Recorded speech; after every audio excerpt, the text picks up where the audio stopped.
And the wonderful thing about oil paints and acrylics or anything like that, especially when working on canvas or board or any other kind of resilient sort of surface, is you can just reuse the canvas. But it does mean painting over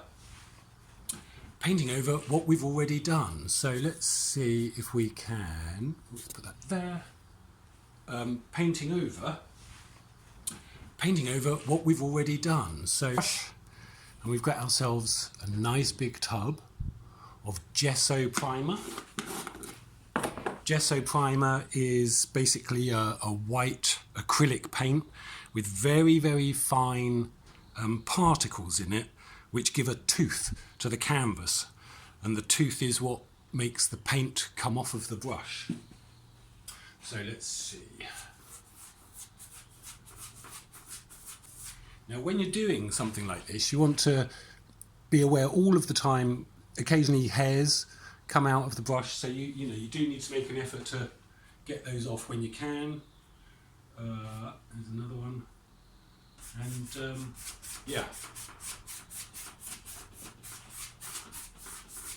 So what I'm thinking of doing with this canvas, once I've primed it and it's dry, because it's quite a nice size, is I think it'd be very suitable for a landscape or a seascape, something like that.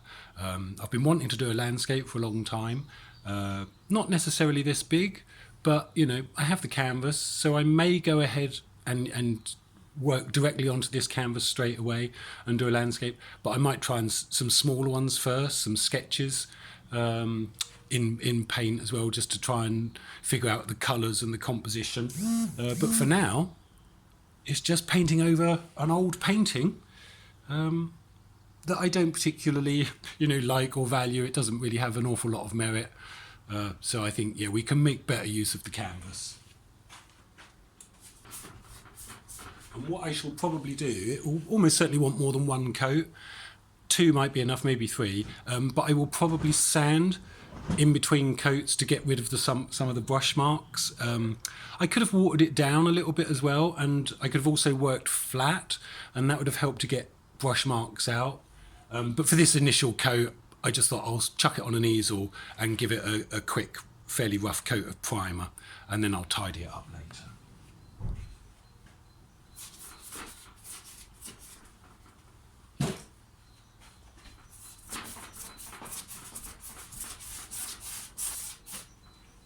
Anyway, thanks for watching so far, and I'll get back to you later. Bye.